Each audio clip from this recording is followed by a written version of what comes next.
Oi, meu nome é Ariana, eu sou estudante de História, eu estou no quinto semestre. Como se iniciou e o que é o Núcleo de Mães e Pais? Então, o Núcleo de Mães e Pais aqui da Unifesp, ele se iniciou, na verdade, com a união de algumas mães, né? No começo, a principal questão e a geração do grupo no WhatsApp e até mesmo no Facebook era: onde estão as mães da Unifesp? Porque não era muito comum a gente encontrar ou saber que outras pessoas eram mães. Então foi a princípio a união de algumas mães e que começaram a tentar se ajudar, criar uma rede de apoio no início, e após isso, em 2018, entrou mais um grupo de mães, entre elas a Maiara, a Beatriz. Eu e a Beatriz nós já estávamos aqui, assim como a Tairine e diversas outras mães. Acredito que nós fomos as primeiras a entrar em contato, e quando a Maiara chegou foi aonde a gente percebeu que realmente precisava ter um núcleo ou algo maior. Então, de início, a Beatriz e a Maiara, elas redigiram um programa e começaram a dar corpo para a existência desse núcleo. O núcleo, ele serve basicamente como uma rede de apoio para as mães e pais aqui na Unifesp. A ideia central do núcleo é a gente poder se ajudar quando precisa trazer o bebê, a criança para a escola, os filhos para cá, para a Unifesp no caso. A gente procura uma ajudar a outra para poder assistir uma aula, ou se vai apresentar um trabalho, a gente fica, a gente se disponibiliza sempre para estar tentando ajudar essas mães. Então, o ano passado, no ano de 2018, nós entregamos para a reitoria algumas demandas. Entre essas demandas estavam um trocador, uma sala apropriada para amamentação e para poder dar comida para essas crianças. E o principal também é a liberação de uma refeição a mais no RU. Porque atualmente as mães, quando trazem seus filhos, a gente tem que dividir o nosso prato para as crianças. A gente não pode pegar um prato para a criança. E a maioria de vocês já deve ter percebido que aqui na Unifesp, os banheiros, nenhum banheiro tem um trocador. No começo do ano, as meninas trouxeram um trocador e colocaram no banheiro. Infelizmente, esse trocador desapareceu. Após as nossas reivindicações do ano passado, em conversa com a diretoria do campus e com o pró-reitor, foi disponibilizado para o núcleo uma sala no terceiro andar, que é a Sala Ilha, para justamente, até que seja resolvida essa questão dos trocadores fixos, a gente pudesse ter essa sala para trocar as crianças. A gente pauta também a luta por creches também, mas essa pauta por creches ela é uma coisa muito mais ampla e que ela precisa ser discutida de uma outra forma, porque aqui no bairro dos Pimentas eles têm uma grande dificuldade, não existem creches públicas, as próprias mães aqui do bairro elas sofrem com esse problema também de não ter creches. Então, acho que as nossas maiores reivindicações são coisas mais imediatas para que a gente possa conseguir trazer as crianças e essas crianças poderem andar pelo campus e terem um mínimo de conforto. E a ideia agora é fazer realmente como um programa institucional e levar um núcleo para cada campus, né? Não vai ficar concentrado apenas aqui em Guarulhos. A ideia é que cada campus tenha um núcleo de pais e mães. Pois é, então. Aqui, pelo menos no campus, eu acredito que em outros campos também, não era muito comum a gente ver crianças ou as mães com as crianças aqui no campus. Após o núcleo, a existência do núcleo, eu acredito que as mães começaram a se sentir representadas, elas passaram a saber que elas teriam um suporte e que elas poderiam sim trazer seus filhos. Então, atualmente a gente vê muitas mães com crianças nas aulas, andando pelo campus, em eventos. Então, eu acho que está trazendo um saldo positivo, né, para a vida dessas mães. Porque antes, muitas delas tinham que faltar na aula, perder o semestre, desistir de alguma aula, justamente por não conseguir conciliar. Porque nem todas as mães, a gente precisa entender que nem todas as mães têm uma rede de apoio, sabe? Nem todo mundo tem alguém para ficar com essa criança. E ainda que a criança fique numa escola, numa creche, ela não vai ficar num período extenso. Ela vai ficar por um determinado período de tempo.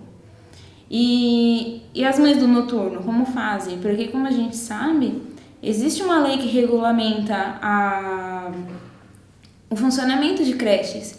E as creches, elas não podem funcionar no horário noturno. Então, muitas mães, quando não têm onde deixar seus filhos, elas têm que trazer os filhos para a universidade. E a gente tem todo um problema em relação a isso. Então, quando a gente aparece como um núcleo, como um coletivo formado por mães e para mães, acredito que a gente acaba se tornando a rede de apoio delas. Sobre ser mãe trabalhadora, estudante, não é fácil, não é nada fácil. Eu tenho 2 filhos, eu faço estágio no período da manhã, venho pra cá no período da tarde, eu chego na minha casa 9 horas da noite, eu ainda tenho que dar atenção pros meus filhos. Realmente não é algo fácil. E a gente tem essa ideia de que mãe é a Mulher Maravilha, né? Que a gente consegue fazer tudo ao mesmo tempo, que a gente não se cansa. Não, a gente se cansa, chega uma hora que a gente tá exausta, né? Mas ainda assim a gente continua, porque é necessário continuar, não pode perder as forças. E a gente continua não só por nós, por nossos filhos, mas a gente continua também para ajudar e para dar força para as outras mães também. Com os cortes, o que pode acontecer? A gente sabe que a gente luta por permanência estudantil a todo momento. E dentro das questões de permanência estudantil, a gente tem o auxílio creche. O auxílio creche da Unifesp é o mais baixo entre as federais. Ao contrário do que se pensa, nem todas as mães recebem esse auxílio. As mães que recebem esse auxílio são apenas as mães que estão integradas no PAP. Então, essas mães que estão integradas no PAP, se elas perdem esse auxílio, muitas vão trancar a matrícula. Muitas vão desistir no caminho, porque muitas dependem desse dinheiro para pagar alguém para ficar com o filho, ainda que o valor seja irrisório.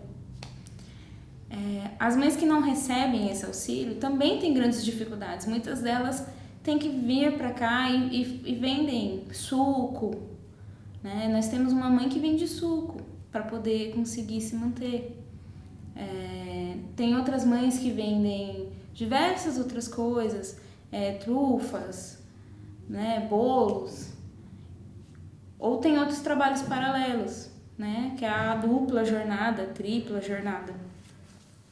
Então esses cortes eles afetam diretamente também a classe das mães, que também é uma minoria.